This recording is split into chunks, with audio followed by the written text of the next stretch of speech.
다 같이 묵상으로 기도드림으로 수요 예배를 하나님께 드리겠습니다. 오직 여호와는 그 성전에 계시니 온 땅은 그 앞에서 잠잠할지니라. 하나님은 영이시니 예배하는 자가 영과 진리로 예배할지니라. 아멘. 살아계신 하나님, 오늘 사순절 15번째 날 수요 예배로 하나님 앞에 나아가오니 우리의 예배를 받아 주시옵소서.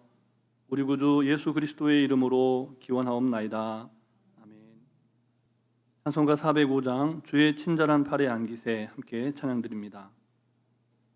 주의 친절한 팔에 안기세 우리 마음이 평안하리니 항상 기쁘고 복이 되겠네.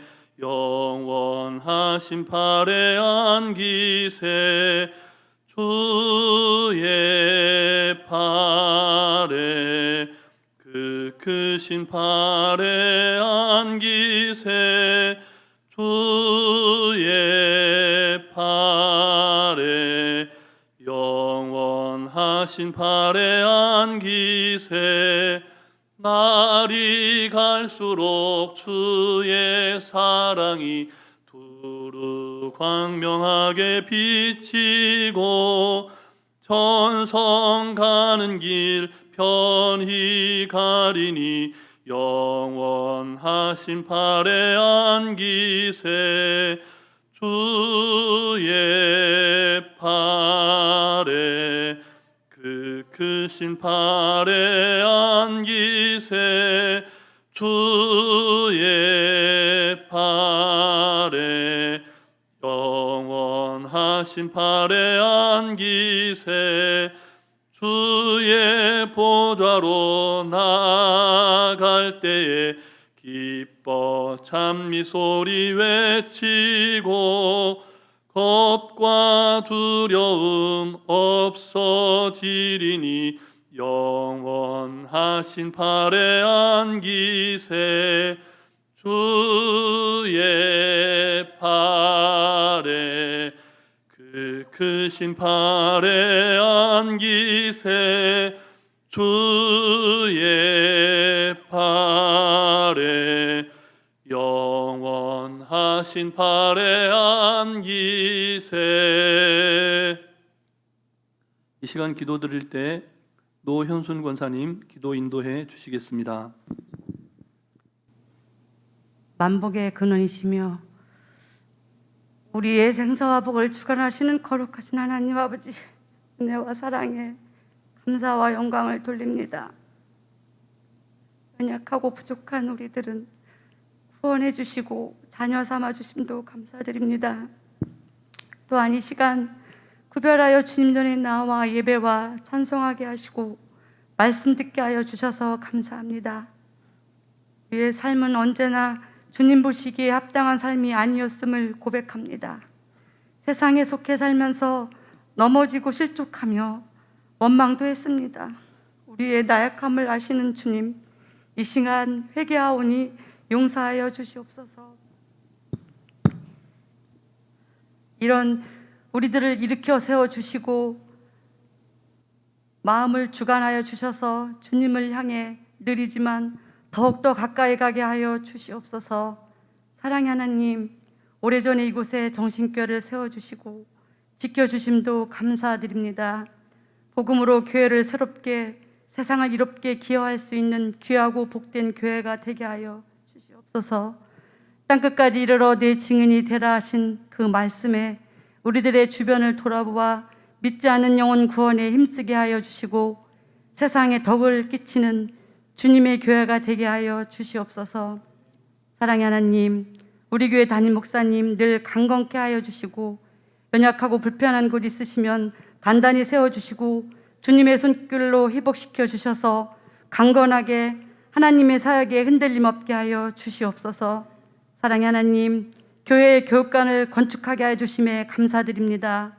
시작부터 마무리까지 주님이 친히 간섭해 주심으로 보다 쾌적한 환경에서 다음 세대의 교회 학교가 부흥되며 하나님의 말씀으로 양육되어 주님께 영광이 되게 하여 주시옵소서. 이 나라의 민족을 사랑하시는 하나님, 지난주에 새로운 대통령이 선출되었습니다. 안팎으로 어려운 상황에서 제어와 총명으로 이 나라의 경제와 사회, 이념과 갈등을 해소하여 진정 나라를 바로 세우고 이끌어갈 수 있도록 주님이 주관하여 주시고 축복해 주시옵소서. 사랑의 하나님, 사순절을 보내고 있는 지금 십자가에 달려 돌아가신 주님의 고난을 생각하며 좀 더 경건과 절제로 우리의 마음을 재정돈하게 하여 주시옵소서. 세속에 물들지 않고 믿음과 사명을 감당하며 각자 제사장의 직분을 깊이 묵상하는 사순절 기간이 되게 하여 주시옵소서. 사랑의 하나님, 코로나19 전염병으로 세상은 너무 안개 속과 같은 세대입니다. 한치 앞을 바라볼 수도 두려움 가운데 하루하루를 살고 있습니다. 주님의 긍휼과 자비가 절실합니다. 도와주시옵소서. 어서 속히 코로나19가 물러가고 주님이 창조하신 이 땅에서 주님을 예배하며 찬송하며 말씀으로 일상의 생활이 되게 하여 주시옵소서. 우리 교회의 많은 지체들이 코로나로 인하여 힘들어하고 있습니다. 잘 견디고 있습니다. 주님께서 치료하여 회복시켜 주시옵소서. 오로지 주님만 믿고 의지하고 나아가오니 담대함으로 믿음 잃지 않고 굳건히 이겨내게 하여 주시옵소서. 이 시간 하나님의 말씀을 대언할 정용출 목사님 늘 축복으로 인쳐주시고 건강 지켜주시며 우리에게 주님 말씀으로 위로와 다짐의 시간이 되게 하여 주시옵소서. 감사드리며 우리를 죄에서 구원하신 예수님의 이름으로 기도드립니다. 아멘. 예. 찬송가 395장 자비하신 예수여 함께 찬양드립니다. 자비하신 예수여 내가 사람 가운데 의지할 리 없으니 슬픈 자가 됩니다. 마음 심히 어두니 밝게 하여 주소서. 나를 보호하시고 항상 인도하소서. 죄를 지은 까닭에 나의 마음이 고하니 용서하여 주시고 쉬게 하여 주소서. 천국 가고 싶으나 나의 공로 없으니 예수 공로 힘입어 천국 가게 하소서. 허락하심 이루어 사랑 항상 있도다. 모두 이루어 주심을 나는 믿사옵니다. 구주 밖에 누구를 달리 찾아보리요. 복과 영생 예수니 더 원할 것 없도다. 거룩하신 구주여 피로 날 사셨으니 어찌 감사하온지 말로 할 수 없도다. 주의 귀한 형상을 나도 입게 하시고 하늘 날아가서도 사랑하게 하소서. 아멘.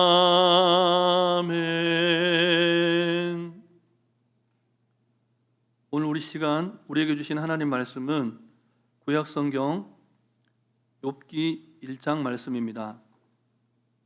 욥기 1장 1절부터 5절까지 말씀을 봉독해 드리겠습니다. 우스 땅에 욥이라 불리는 사람이 있었는데 그 사람은 온전하고 정직하여 하나님을 경외하며 악에서 떠난 자더라. 그에게 아들 7과 딸 3이 태어나니라. 그의 소유물은 양이 7,000마리요 낙타가 3,000마리요 소가 500결이요 암나귀가 500마리이며 종도 많이 있었으니 이 사람은 동방 사람 중에 가장 훌륭한 자라. 그의 아들들이 자기 생일에 각각 자기의 집에서 잔치를 베풀고 그의 누이 3명도 청하여 함께 먹고 마시더라. 그들이 차례대로 잔치를 끝내면 욥이 그들을 불러다가 성결하게 하되 아침에 일어나서 그들의 명수대로 번제를 드렸으니 이는 욥이 말하기를 혹시 내 아들들이 죄를 범하여 마음으로 하나님을 욕되게 하였을까 함이라. 욥의 행위가 항상 이러하였더라. 아멘. 중학교를 졸업하고 고등학교 진학을 앞둔 한 여학생이 아빠에게 이렇게 말합니다. 아빠, 나는 다른 친구들에 비해서 너무 편한 인생을 살고 있는 것 같아요. 다른 친구들은 집을 보니까 이렇게 저렇게 아픈 상처도 많고 어려움도 참 많이 겪는 것 같은데 지금까지 나는 한 번도 그런 적이 없잖아요. 이렇게 편하게 살다가 나중에 어려움이 닥치면 내가 잘 이겨낼 수 있을까요? 못 이겨낼 것 같아요. 그래서 걱정이에요. 이게 마지막 말이에요. 지그시 미소 지으며 딸아이의 얘기를 듣던 아빠가 이렇게 말합니다. 그러면 고난을 경험하게 해달라고 하나님께 기도하고 싶니? 아빠의 질문이 참 짓궂죠. 아빠는 이미 알고 있는 거죠. 인생에 이유 없이 찾아오는 고난은 없다. 고난도 인생의 한 부분이다. 하나님의 때가 되면 누구나 고난의 터널을 지나게 되는데 그 고난은 누구에게나 아프고 힘들다. 아빠는 이런 사실을 잘 알고 있죠. 우리에게도 고난은 때때로 파도처럼 몰려옵니다. 잔잔한 파도와 같은 고난은 그래도 견딜만 합니다. 바위에 부딪혀서 하얗게 부서지는 파도를 바라보는 것처럼 고난이 사라지는 순간에 느끼는 희열도 있습니다.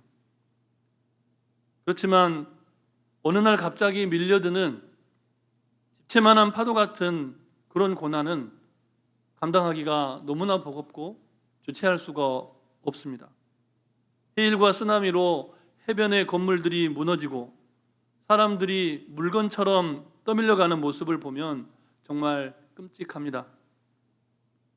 전쟁의 포화 속에서 사랑하는 친구를 잃고 사랑하는 아내와 남편, 또 사랑하는 자녀들을 잃고 나서 절규하는 그 장면을 보면 너무나 끔찍합니다. 가슴이 아프고 가슴이 미어집니다. 그런 고난이 닥치면 지켜보는 이들까지 가슴 아파하고 또 신앙을 가진 이들까지도 믿음이 흔들립니다. 가까운 나라에서 큰 지진이 일어나고 멀지 않은 바닷가에서 배가 침몰할 때, 또 우리가 한 번도 가보지 않은 나라이기도 하지만 저 먼 나라이지만 너무나 가깝게 느껴지는 그 나라에서 전쟁이 일어났을 때 그곳에 교회가 있고 또 침몰하는 그 배에 신실한 믿음을 가진 성도의 자녀들이 타고 있었을 때 도대체 하나님은 왜 그러실까? 하나님이 어디에 계시는 거지? 어떤 하나님이 우리 인생들에게 이런 끔찍한 일을 경험하게 하실 수 있는 것인가?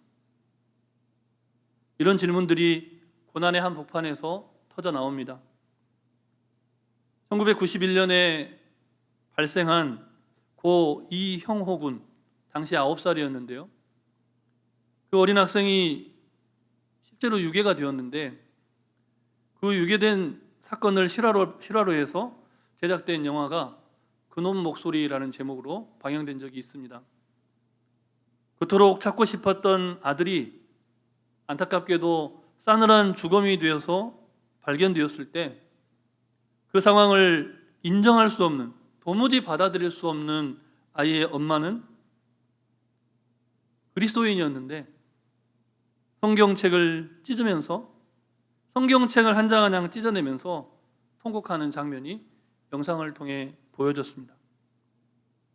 뜻하지 않고 원치 않게 당하는 고난은 그만큼 우리 인생을 아프게 흔들어 놓습니다. 도대체 왜 그런 일이 생기는 걸까요? 우리가 오늘 함께 읽은 욥기는 이와 같은 질문을 가진 우리 인생들에게 너무나 자비로우신 하나님, 너무나 사랑 많으신 하나님, 우리의 삶을 여전히 지켜보시며 동행하시는 하나님께서 보내주신 응답입니다. 우리 인생들이 하나님께 던진 질문은 아주 짧습니다. 왜 나에게 이런 고난을 주시는 겁니까? 왜 우리에게 이런 아픔을 주시는 겁니까? 왜 그 나라여야 합니까? 왜 그 학생이어야 했습니까? 아주 짧습니다, 질문은. 그러나 욥기를 통해 보면 그 질문에 답하시는 하나님의 대답이 결코 짧지 않다는 것을 알게 됩니다.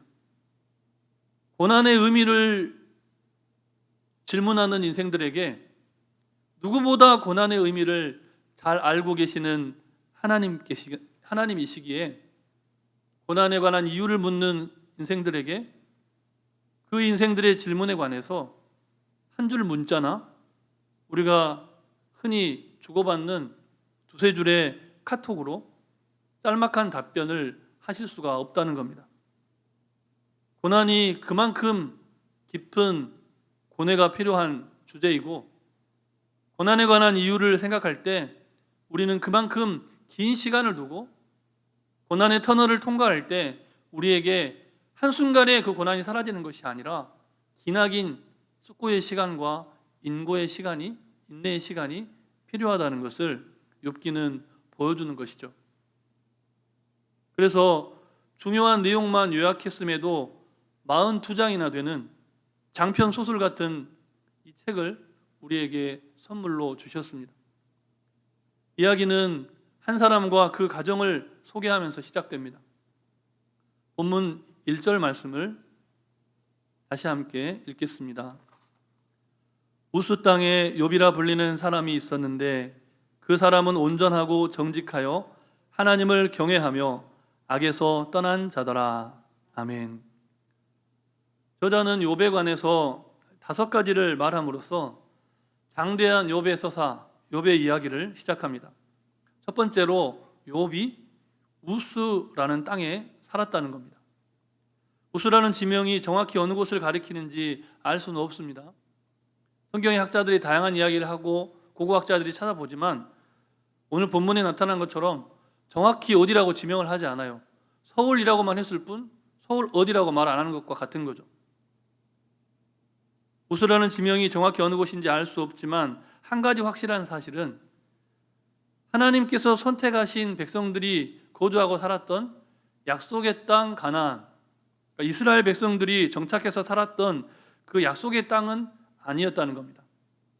이 말은 욥이 약속의 땅 가나안에 정착해 살았던 히브리인이 아니었다라고 말하기는 어렵지만 욥은 분명히 약속의 땅 바깥에 살았던 사람이었다. 이것에는 모든 학자들이 동의합니다. 그가 이스라엘의 약속의 땅을 정복하기 전에, 이스라엘이 약속의 땅을 정복하고 정착하기 전에 약속의 땅 바깥에 살았다는 사실은 무척 흥미로운 주제인 거죠. 왜냐하면 하나님이 누구인지 충분히 배우고 제대로 알 수 있는 조건이 아니었다는 겁니다. 그리고 그가 살았던 땅이 하나님을 경외하는 백성들이 사는 땅이 아니라 이방인들로 우글거리는 땅, 수많은 악이 횡행했던 그런 땅이었다는 겁니다. 욥이 하나님에 관해서 거의 알지 못한 상태였지만 우리가 욥기를 잘 알죠. 욥은 하나님을 경외하고 예배하는 사람이었음을 알고 있습니다. 둘째로 본문은 욥의 이름을 분명하게 제시하고 있습니다. 정확하게 어디 사는지를 모르겠는데 그 사람은 욥이라고 불린다. 그렇지만 그 욥이라고 하는 이름이 갖는 의미에 대해서는 또 학자들마다 다양한 의견이 있습니다. 어떤 내용도 욥이라는 이름의 구체적인 뜻을 밝혀주기에 확정적인 근거를 제시하지 못해서 욥의 이름은 이런 뜻이다라고 밝힐 수가 없는 거죠. 서울에 사는 아무개는 다 있는데 그냥 서울에 사는 유명한 아무개예요. 그래서 그냥 우리가 욥기를 묵상할 때 우스라고 하는 땅에 사는 사람들이 혹은 욥의 이야기를 들려준 사람들이 우스 땅에 사는 욥이라고 불렀다는 정도로 본문을 이해하면 충분합니다. 셋째로 본문은 욥의 성품에 관해서 언급합니다. 우리가 욥기를 계속해서 묵상해 갈 때 우리가 또 올해 성경을 통독하다 보면 욥기를 접하게 될 텐데 특별히 사순절 기간에 묵상할 성경 본문이 어딜까를 놓고 고민할 때 혹시 욥기를 붙들고 묵상해 가기를 시작한다면 오늘 본문 1절이 가르쳐주는 욥의 성품을 잊지 않고 기억하는 것이 좋습니다. 저자는 욥에 관해서 네 가지를 언급하죠. 먼저 욥이 온전한 사람이다 라고 말을 합니다. 이 말은 욥이 죄가 없어서 완벽한 사람이다 이것을 말하는 것이 아닙니다. 욥은 스스로 이후에 나오는 13장 26절 말씀을 보니까 자기 자신이 젊었을 때 지은 죄를 인정합니다. 그리고 14장으로 넘어가서 16절 말씀을 보니까 자신의 죄를 시인했던 사람입니다. 죄가 없어서 완벽하고 온전한 사람이 아니라 죄가 있었음에도 불구하고 자신의 죄를 회개하고 인정하고 그 죄로부터 자신을 멀리 하려고 했던 사람, 그래서 온전한 사람이 욥이었다는 겁니다. 다음으로 욥은 정직한 사람이라고 말합니다. 욥의 성품은 온전했을 뿐만 아니라 정직했다는 겁니다. 여러분, 정직함의 욥은 언제 드러납니까? 처음에 잘 모릅니다. 겉모습만 봐서는. 정직함의 욥은 함께 사는 사람들과의 인간관계 안에서 오랜 시간을 두고 교제하다 보면 드러납니다. 감출 수가 없습니다.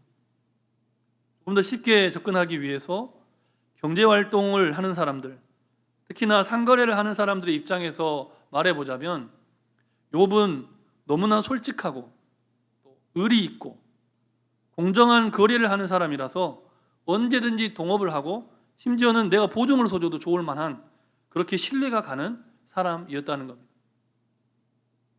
욥은 그렇게 온전하고 정직한 성품을 가졌던 사람일 뿐만 아니라 오늘 본문을 보니까 하나님을 경외하는 사람이었습니다. 하나님을 경외하는 사람은 두 가지 면에서 자신의 신앙을 드러내게 됩니다.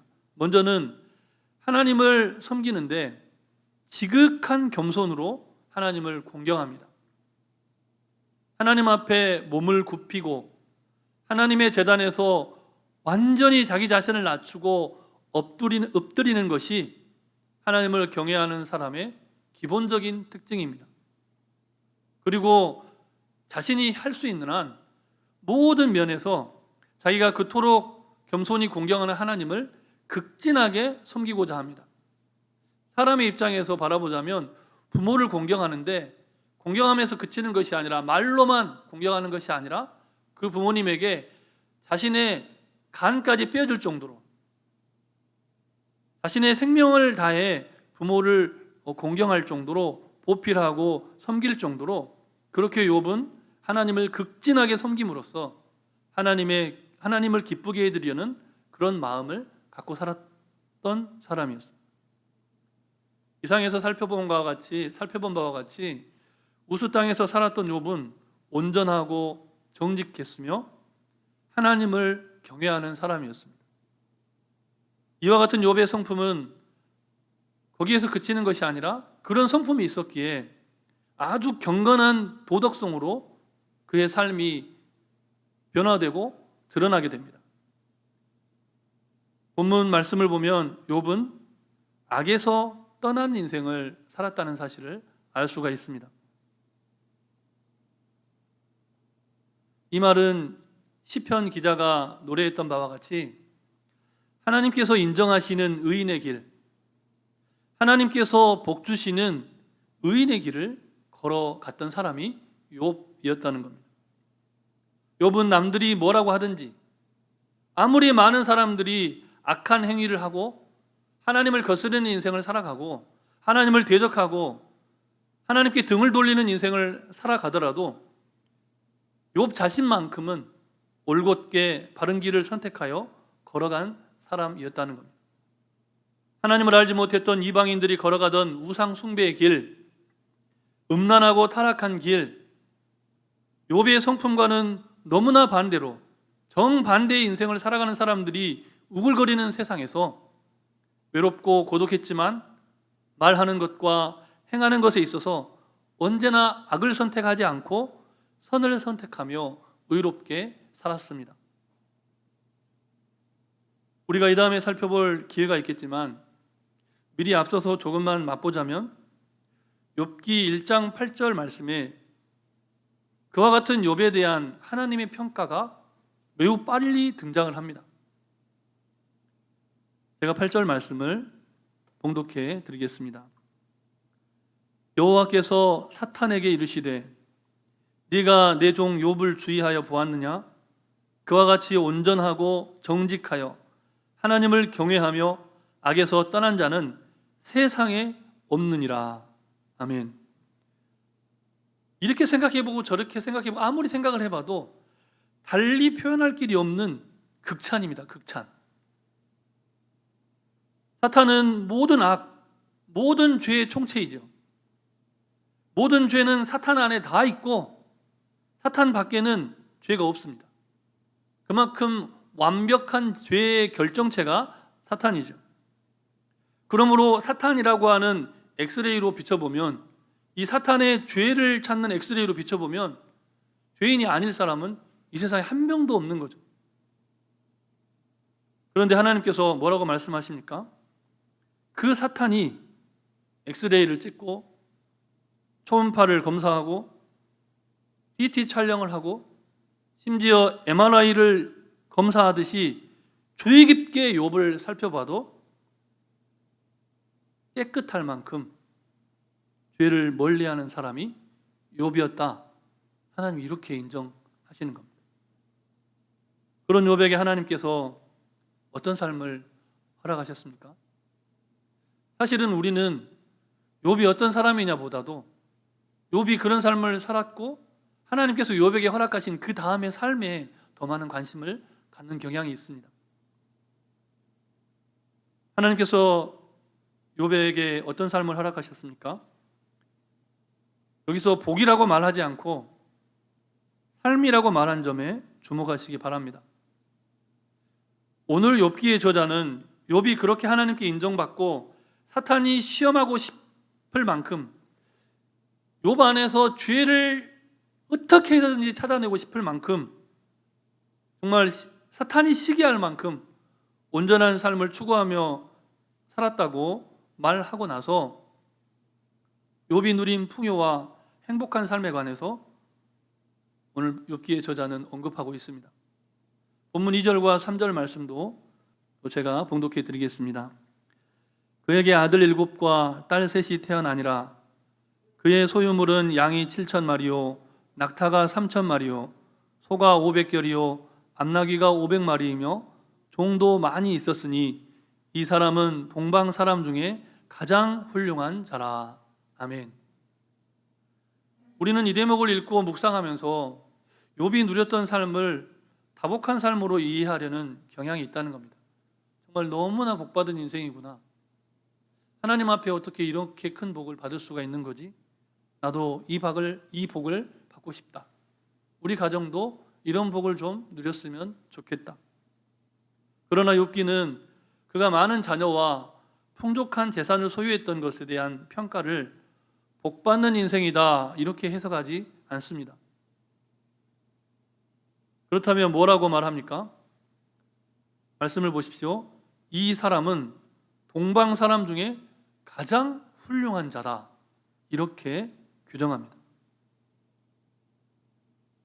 이 대목에서 우리는 이 사람 동방 사람 중에 가장 복받은 사람이다 이렇게 말하지 않았다는 점에 주목해야 한다는 겁니다. 바로 이 점이 욥기에서 이야기하는 저자의 네 번째 주제입니다. 욥기를 묵상할 때 그 점을 기억해야 한다는 겁니다. 우리는 욥과 같은 사람을 바라볼 때 하나님께 인정받아서 큰 복을 받은 사람이라고 이해하고 싶어 합니다. 물론 그 말이 다 틀리지는 않습니다. 하지만 사람의 소유의 많고 적음을 하나님의 복이라는 관점으로만 이해하려는 생각은 잘못입니다. 어떤 사람에게는 많은 자식이 그 자체로 고난이 되는 것을 보지 않습니까? 또 어떤 사람에게는 많은 재물을 갖고 또 많이 먹으면서 건강해지는 복이 아니라 먹으면 죽는 복의 독이 되는 것을 우리가 보지 않습니까?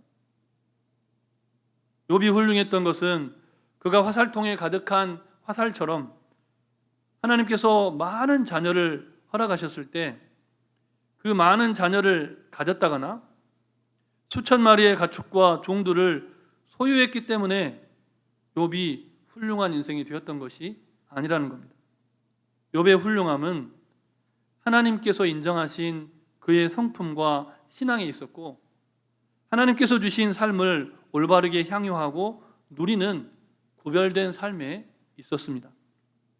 그런 면에서 우리는 본문 1절부터 5절까지의 말씀을 묵상할 때 욥기서의 이후의 전체 내용을 읽고 묵상할 때 본문 3절을 읽고 나서 그 외형적인 규모는 잠시 잊어버릴 필요가 있습니다.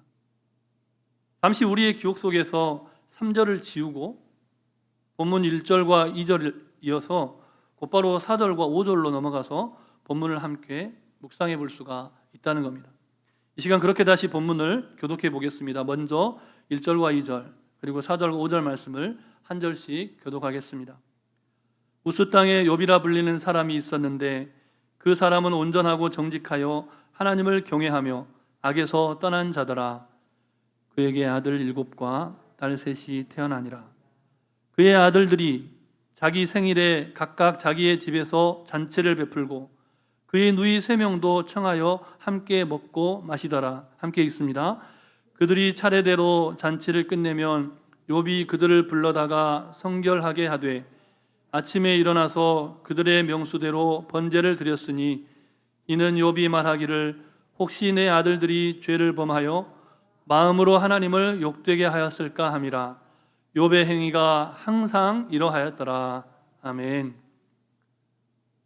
저자는 동방에서 가장 훌륭한 사람이라고 칭송을 받는 욥에게 한 가지 걱정이 있었다는 사실을 밝혀줍니다. 언뜻 보면 오늘 본문 어디에도 우리가 읽었고 묵상하는 이 본문 어디에서도 욥이 걱정할 거라고는 없어 보입니다. 걱정거리가 없어 보이는 그런 인생이 욥이 살아가는 인생이었던 것 같아요. 우리가 볼 때는.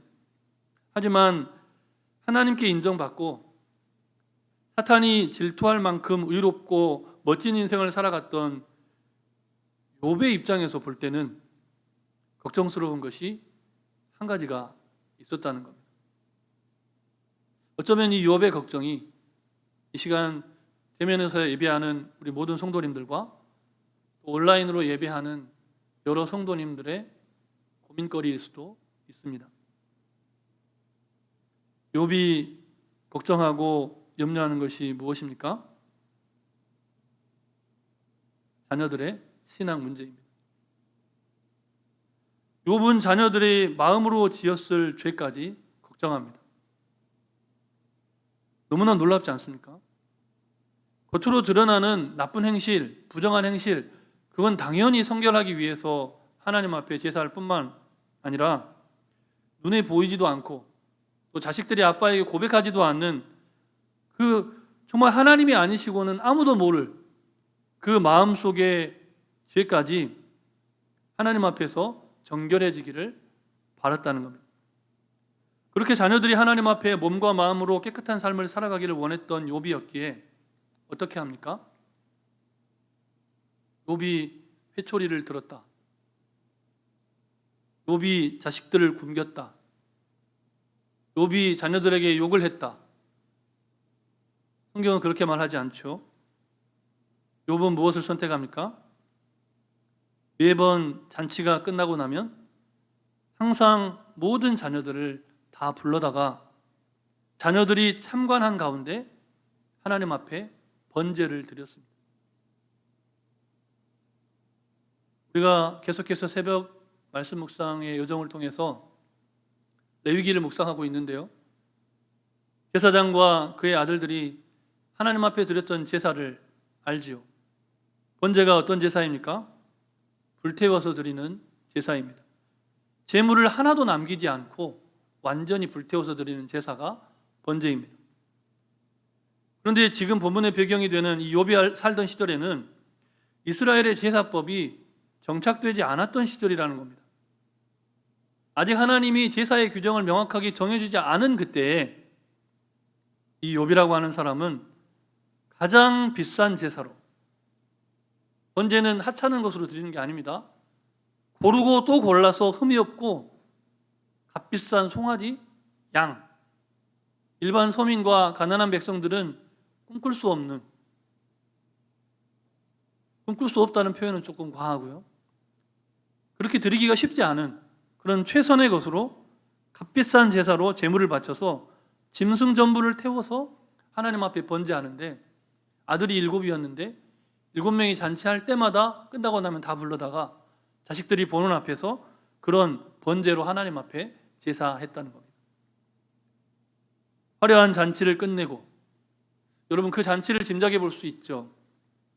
저는 강남에 그런 곳들을 가보지 않았지만 드라마를 통해서 보면 강남의 젊은 세대들이 노는 클럽은 정말 말도 안 되게, 뭐라고 해야 될까요?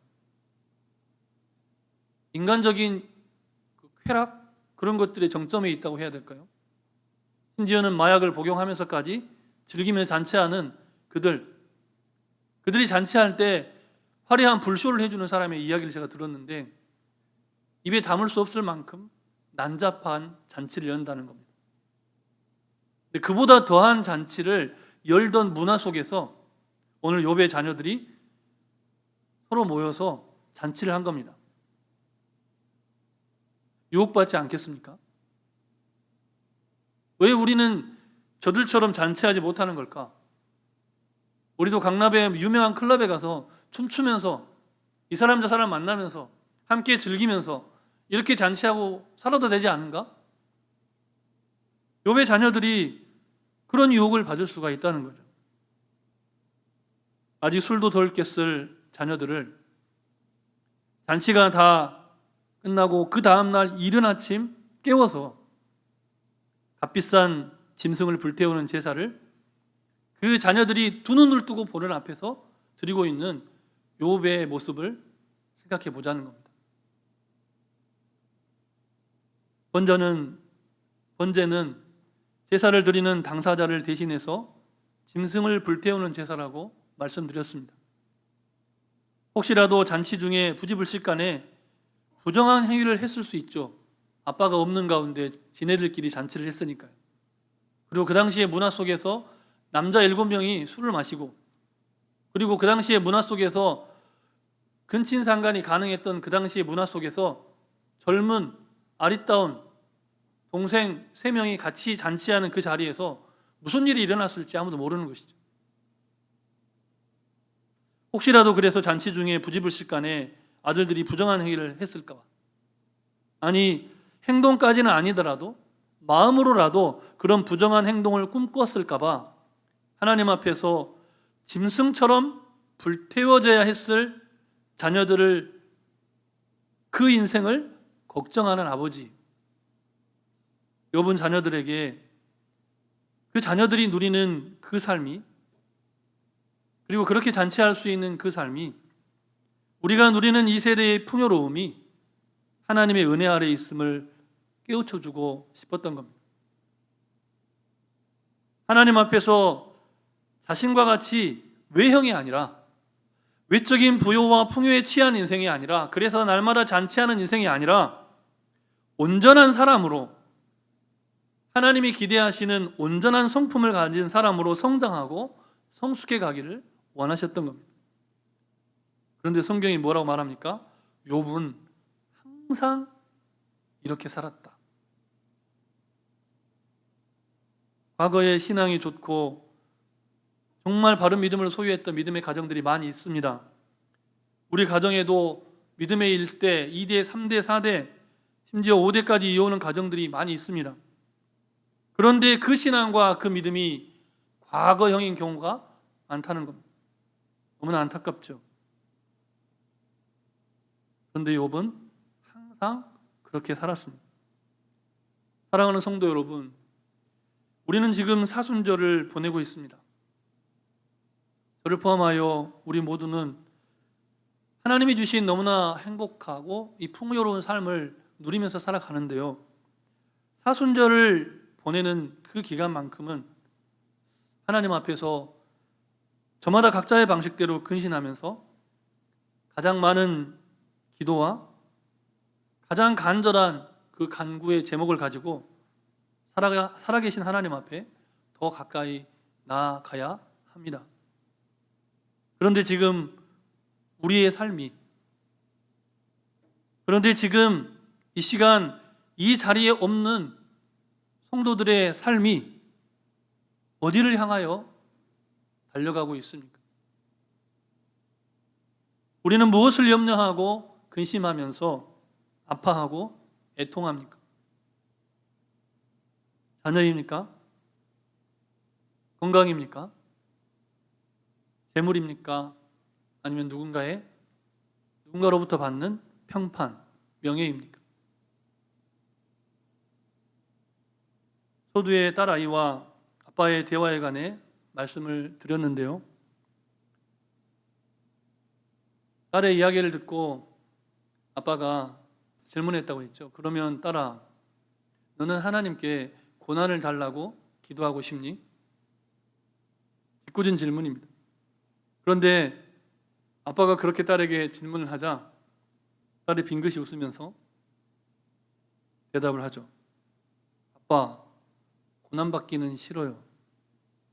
나는 그냥 지금처럼 행복하게 살래요.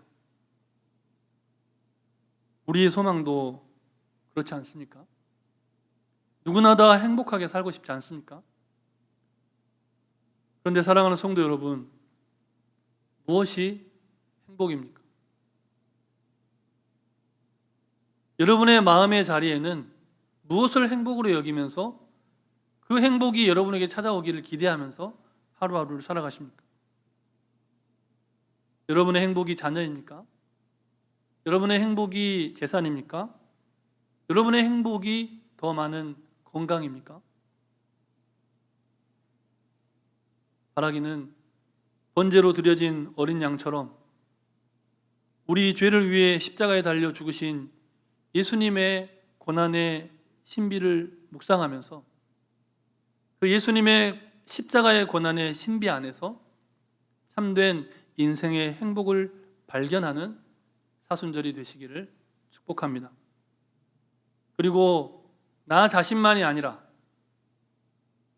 우리만이 아니라 우리의 자녀들과 또 우리의 자녀들을 넘어서 우리의 이웃들까지 우리가 누리는 이 복되고 행복한 삶으로 초대하면서 우리 시대의 욥의 이야기를 서울의 이 중랑구의 이 정신교회의 욥의 이야기를 새롭게 써내려가는 바른 믿음의 가정들이 되시기를 다시 한번 주님의 이름으로 축복합니다.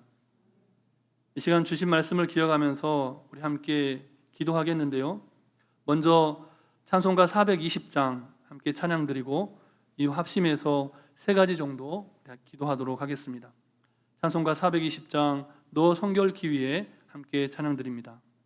너 성결케 위해 늘 기도하며 너 주 안에 있어 늘 성경 보고 온 형제들 함께 늘 사귀면서 일하기 전마다 너 기도하라.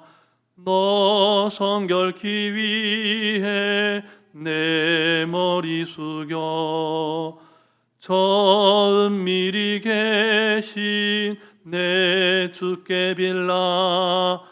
주 사귀어 살면 주 닮으리니 널 보는 이마다 주 생각하리. 너 성결케 위해 주 따라가고 일 다급하여도 당황치 말고 참 즐거울 때나 또 슬플 때나 너 주님만 믿고 늘 따라가라. 너 성결케 위해 늘 기도하며 내 소원을 주께 다 맡기어라. 너 성령을 받아 주 섬겨 살면 저 천국에 가서 더 잘 섬기리. 아멘. 우리는 어제와 오늘 새벽 기도와 레위기 10장의 말씀을 묵상하고 있습니다. 제사장 아론은 너무나 안타깝게도 성막에서 발생한 화재로 말미암아 거룩한 제사를 드리는 기간에 두 아들과 사별하게 됩니다. 오늘날로 말하면 하나님께 가까이 나아가는 사순절 이 거룩한 기간에, 예배의 시간에 사랑하는 자녀들을 너무나 소중한 것을 잃어버린 사건이 발생한 겁니다. 그리고 오늘 밤 우리는 하나님께 인정받고 사탄이 시기할 만큼 너무나 훌륭한 인생을 살았던 사람 욥의 이야기의 서막을 함께 살펴보았습니다. 모든 것이 완벽했던 욥에게 한 가지 염려가 무엇이었습니까? 자녀들의 성결이었습니다. 잔치를 벌일 때마다 음란하고 타락한 이방 문화의 유혹에 노출될 수밖에 없는 그 자녀들이 하나님 앞에 거룩하고 흠이 없는 예배자로 서기를 바랬습니다. 욥은 자녀들도 자기처럼 하나님의 이쁨을 받는 인생이 되기를 간절히 원했습니다. 이제 우리도 함께 기도하기를 원합니다. 먼저 우리의 자녀들의 신앙 회복을 위해서 함께 기도합시다. 특별히 새롭게 교육관을 건축하며 나아가는 우리 교회인데 우리의 부족함이 아니라 하나님의 간절한 기대와 소망을 생각하며 오병이어를 드리는 작은 헌신들이 이어지도록, 그래서 이 지역의 모든 사람들이 찾고 싶은 교육관을 건립하고 자녀들에게 신앙을 계승해가는 아름다운 교회가 되도록 우리 먼저 함께 합심하여 기도하겠습니다.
두 번째로 기도할 때는 우리의 성품의 변화를 위해 기도하겠습니다. 우리 정신교회는 온 교인들이 성령의 열매를 맺는 교회로 변화되기 위해서 성품의 변화를 위해 에스라 성경 과정을 실시하고 있습니다. 아무쪼록 온 성도가 성령과 진리로 예배할 뿐만 아니라 에스라 성경 과정, 또 교회 각종 모임을 통해서 성품의 변화로까지 나아갈 수 있도록 함께 기도하시겠습니다.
마지막으로 한 번 더 기도할 때에는 모든 성도들의 행복한 신앙생활을 위해 기도합시다. 치유와 회복을 경험하는 행복한 사순절이 되도록 우리 마음을 합하여 마지막으로 합심하여 기도하겠습니다.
이 모든 말씀 우리 구주 예수 그리스도의 이름으로 기도드립니다. 아멘. 사랑의 하나님, 사순절 15번째 날 아론의 슬픔을 기억하며 욥의 성품과 신앙을 본받게 하시니 감사를 드립니다. 사순절 귀한 절기를 보내는 동안 우리의 기도가 새로워지게 해 주시옵소서. 우리의 예배가 새로워지게 해 주시옵소서. 죄가 없어서 완벽한 인생이 아니라 죄된 삶을 멀리하고 하나님 기뻐하시는 의인의 길을 걷고자 했던 수많은 선교사님들과 믿음의 선배들처럼 그들을 통해 영생의 소망을 갖게 해주신 그 은혜를 기억하며 감사하는 인생 되게 해 주시옵소서. 이제는 우리가 우리 자녀들을 하나님 기뻐하시는 신앙의 계승자로 더 잘 양육할 수 있도록 은총을 베풀어 주시옵소서. 우리 자녀들이 신앙 안에 바로 설 수 있기까지 우리가 마땅히 감당해야 할 헌신과 희생을 드리게 하시고 참된 예배자로 살아가게 하옵소서. 예수님의 고귀한 희생을 기억하게 하시고 오병이어를 드리는 헌신으로 교육관을 짓게 하옵소서.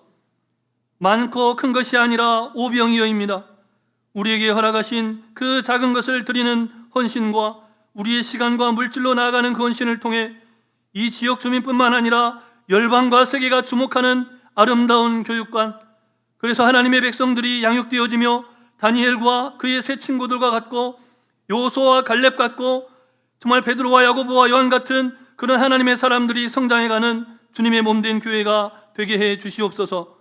에스라 성경 과정과 정말 모든 교회의 모임에 적극 동참함으로써 이 모든 과정을 통해 전인격적인 성품의 변화, 가정의 변화를 경험하게 해 주시옵소서. 무엇보다 이 시간 간구하오니 몸과 마음과 영혼이 아파 신음하는 교우들 불쌍히 여겨주시고 치료하여 주시고 회복하여 주시옵소서. 코로나로 고통받은 이웃과 전쟁으로 신음하는 나라들을 긍휼히 여겨 주시옵소서. 무엇보다 이 우울하고 타락한 세상 속에서 건강한 행복 바이러스를 전파하고 치유하며 회복하는 정신교회가 되도록 바른 믿음을 주님 오실 때까지 지켜가는 정신교회가 되도록 우리를 사용하여 주시옵소서. 이런 우리가 되도록 오늘도 십자가 지신 예수 그리스도의 이름으로 기도드립니다. 아멘. 하늘에 계신 우리 아버지, 아버지의 이름을 거룩하게 하시며 아버지의 나라가 오게 하시며 아버지의 뜻이 하늘에서와 같이 땅에서도 이루어지게 하소서. 오늘 우리에게 일용할 양식을 주시고 우리가 우리에게 잘못한 사람을 용서하여 준 것 같이 우리 죄를 용서하여 주시고 우리를 시험에 빠지지 않게 하시고 악에서 구하소서. 나라와 권능과 영광이 영원히 아버지의 것입니다. 아멘.